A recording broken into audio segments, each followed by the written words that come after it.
ಅತ್ಯಾಚಾರಿಗಳಿಗೆ ಸಹಕರಿಸುತ್ತಿರುವ ಕೇಂದ್ರ ಶಿಕ್ಷಣ ಸಚಿವರು ಪ್ರಹ್ಲಾದ್ ಜೋಶಿ. ವೀಕ್ಷಕರೇ ನಮಸ್ಕಾರ, ಸಿಟಿ ನ್ಯೂಸ್ ಕನ್ನಡ ಚಾನೆಲ್ಗೆ ಸ್ವಾಗತ. ವೀಕ್ಷಕರೇ, ಭಾರತದ ಪ್ರಸ್ತುತ ಕೇಂದ್ರ ಶಿಕ್ಷಣ ಸಚಿವರು ಪ್ರಹ್ಲಾದ್ ಜೋಶಿ ಮಾಜಿ ಸಚಿವ ಧರ್ಮೇಂದ್ರ ಪ್ರಧಾನ್ ಅವರು ಪರೀಕ್ಷಾ ಪತ್ರಿಕೆ ಸೋರಿಕೆ ಮತ್ತು ವಿದ್ಯಾರ್ಥಿಗಳ ಪ್ರತಿಭಟನೆಗಳ ಹಿನ್ನೆಲೆಯಲ್ಲಿ ರಾಜೀನಾಮೆ ನೀಡಿದ ನಂತರ ಪ್ರಹ್ಲಾದ್ ಜೋಶಿ ಅವರು ಜುಲೈ 25, 2026ರಂದು ಅಧಿಕಾರ ವಹಿಸಿಕೊಂಡಿದ್ದಾರೆ.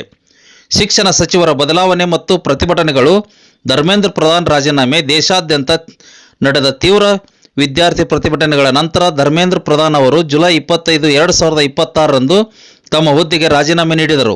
ಹೊಸ ಸಚಿವರ ನೇಮಕ ಪ್ರಧಾನಮಂತ್ರಿಯವರ ಶಿಫಾರಸಿನ ಮೇರೆಗೆ ರಾಷ್ಟ್ರಪತಿಗಳು ಪ್ರಹ್ಲಾದ್ ಜೋಶಿ ಅವರನ್ನು ನೂತನ ಕೇಂದ್ರ ಶಿಕ್ಷಣ ಸಚಿವರನ್ನಾಗಿ ನೇಮಿಸಿದ್ದಾರೆ. ಸುವರ್ಣ ಕಲ್ಲಕುಂಟ್ಲ ಸಾಮಾಜಿಕ ಕಾರ್ಯಕರ್ತೆ ಗೌರಮ್ಮ ಮಾತನಾಡಿ, ನಾವು ಶಾಂತಿಯುತ ಹೋರಾಟ ಮಾಡುತ್ತಿದ್ದೇವೆ, ಆದರೂ ಸಹ ಪೊಲೀಸ್ ಅಧಿಕಾರಿಗಳು ನಮಗೆ ಸಹಕರಿಸುತ್ತಿಲ್ಲ ಎಂದು ಕಾಂಗ್ರೆಸ್ ಮುಖಂಡರು ಆಕ್ರೋಶವನ್ನು ಹೊರಹಾಕಿದ್ದಾರೆ.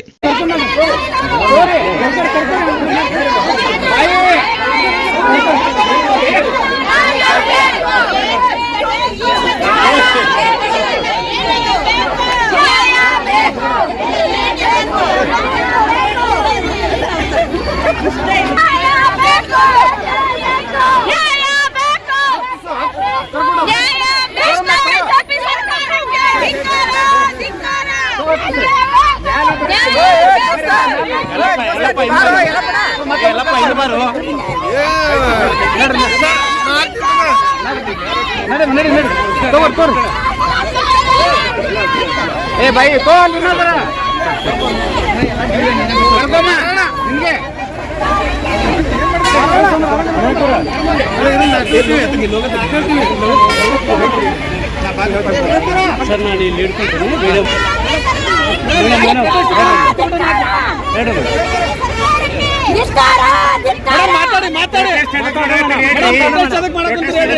ಪ್ರೊಟೆಸ್ಟ್ ಮಾಡ್ತಾ ಇದ್ದಾರೆ.